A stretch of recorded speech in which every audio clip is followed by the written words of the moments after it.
Assalamualaikum warahmatullahi wabarakatuh. Saya Iwan Cipta Permana dari kelas 03 SAKP 010 Universitas Mamuang jurusan akuntansi. Di sini saya dari kelompok 15 akan menjelaskan analisis korelasi rank Spearman. Yaitu pertama bagian dari korelasi rank Spearman.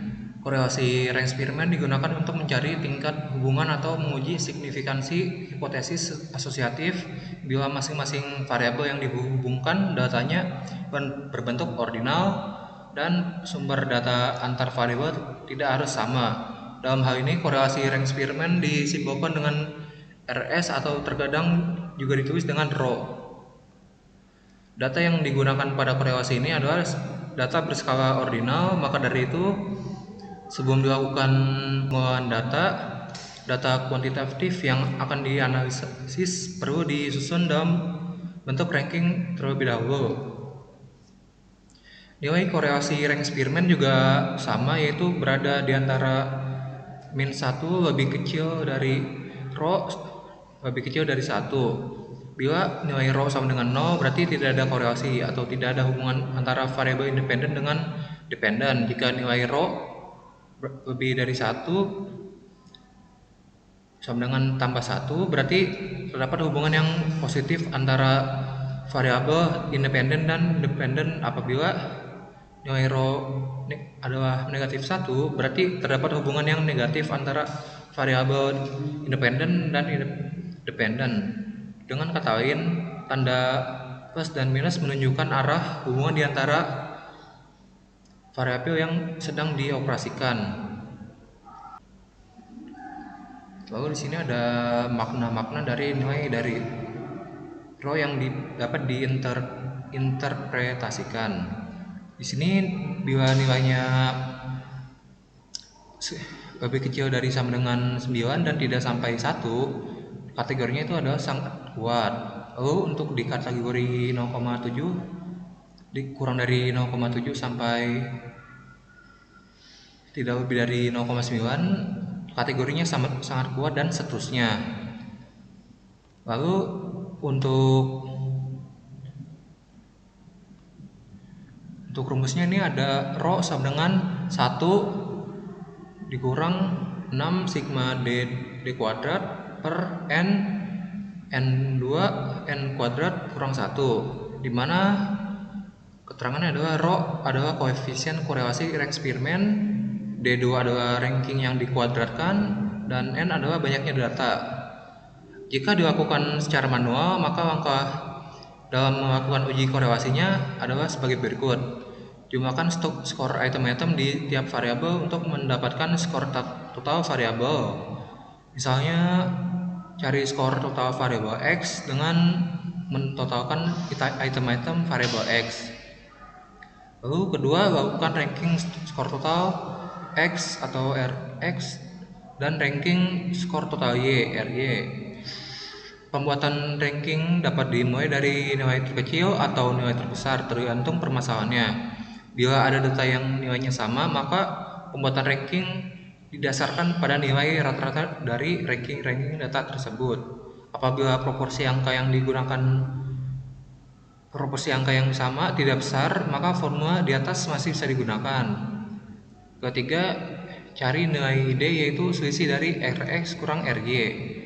Cari nilai D kuadrat yaitu kuadrat D yaitu selisih dari XY Rx kurang Ry. Lalu ini ada koefisien determinasi atau R. Setelah diujikan pada korelasi produk momen Pearson, kemudian nilai R itu sendiri bisa digunakan untuk menyatakan besar kecilnya sumbangan variabel X terhadap Y. Artinya pada koefisien determinasi ini bisa digunakan untuk mengetahui seberapa besar variabel Y dipengaruhi oleh variabel X yang diujikan pada data tersebut.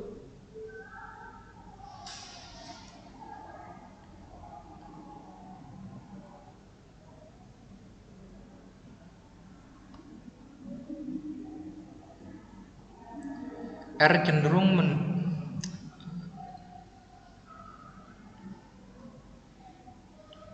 R cenderung meningkat dengan penambahan variabel bebas, meskipun variabel tersebut tidak relevan dengan variabel terikat, sehingga dapat menimbulkan bias. Oleh karena itu, adjust R square sering disarankan. Adjust R square memiliki interpretasi sama, tetapi dapat naik atau turun tergantung relevansi variabel baru dengan variabel terikat. Nilainya bisa negatif, yang berarti variabel bebas tidak menjelaskan variabel terikat dan dianggap nol. Lalu ada uji signifikan.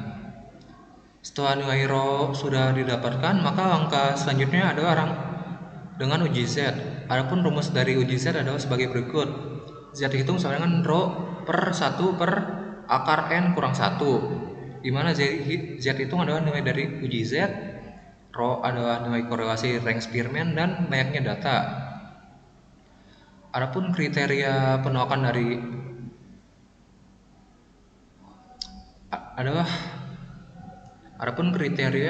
adalah dengan Z hitung lebih besar dari sama dengan Z tabel, maka O ditolak dan H diterima.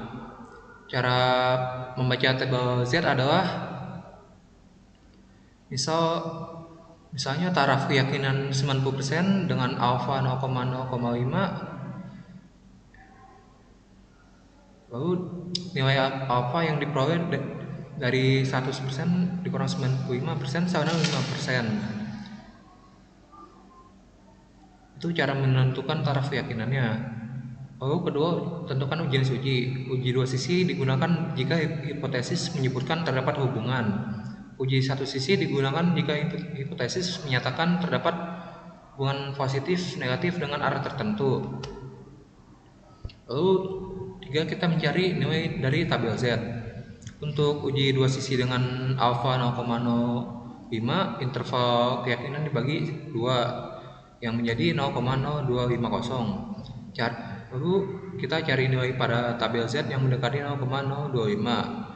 Jika hasil Z tabel sama dengan 1,96, yaitu batasnya min 1,96 sampai 1 negatif 1,96 sampai positif 1,96. Lalu kita membuat keputusan tolak H0 jika Z hitung itu tidak sama dengan angka tersebut, yaitu min 1,96 tambah 1,96. Terima bila Z hitung itu diantara min 1,96 sampai positif 1,96.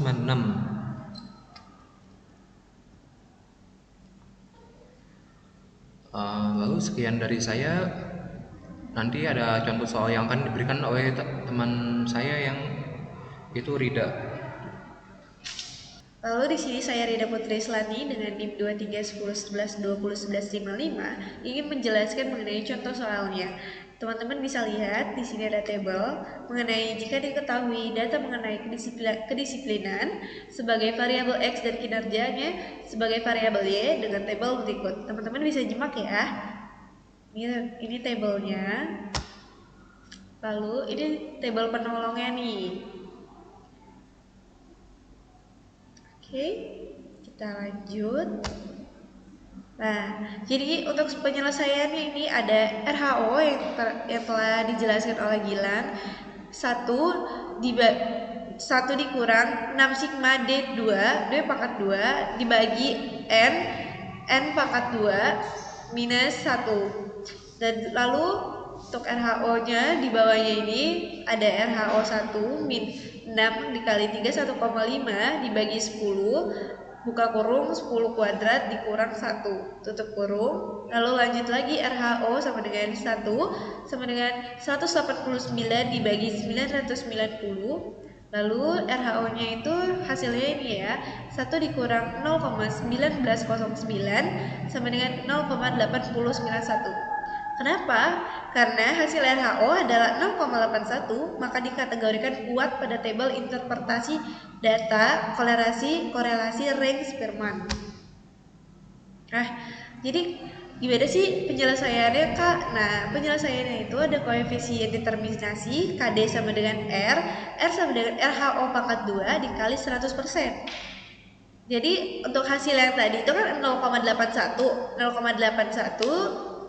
dikuadratkan dikali 100%, lalu hasilnya adalah 0,66 dikali 100%, hasilnya adalah 66%. Kenapa 66% Kak? Emang artinya apa?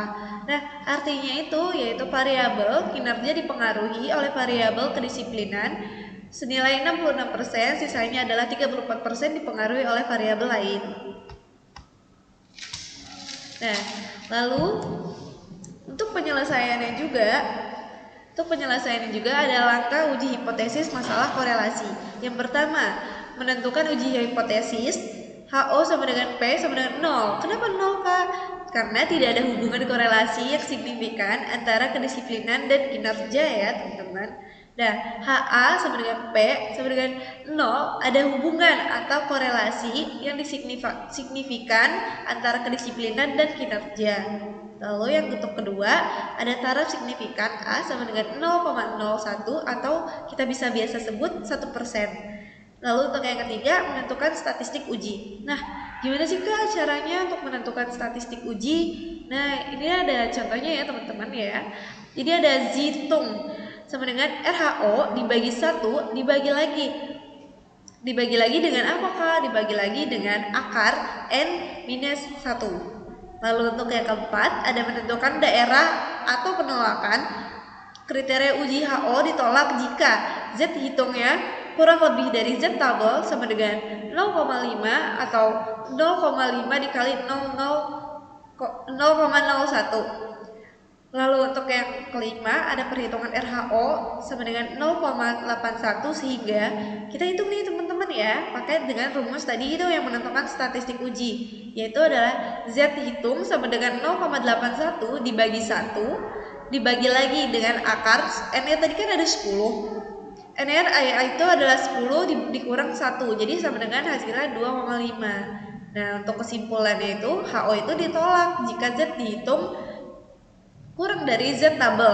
Z tabelnya itu adalah 0,5 sampai dengan 0,5 dikali 0,01 sama dengan Z-nya itu yaitu 0,495. Nah, jadi maka didapat Z tabel adalah 2,5 karena Z itu kurang lebih dari Z tabel, maka HO-nya ditolak. Hah? Diterimanya? Artinya ada apa Kak? Berarti kalau diterimanya ada hubungan atau korelasi yang signifikan antara kedisiplinan dan kinerja. Terima kasih. Sekian dari kelompok kami, kurang lebihnya mohon maaf. Wassalamualaikum warahmatullahi wabarakatuh.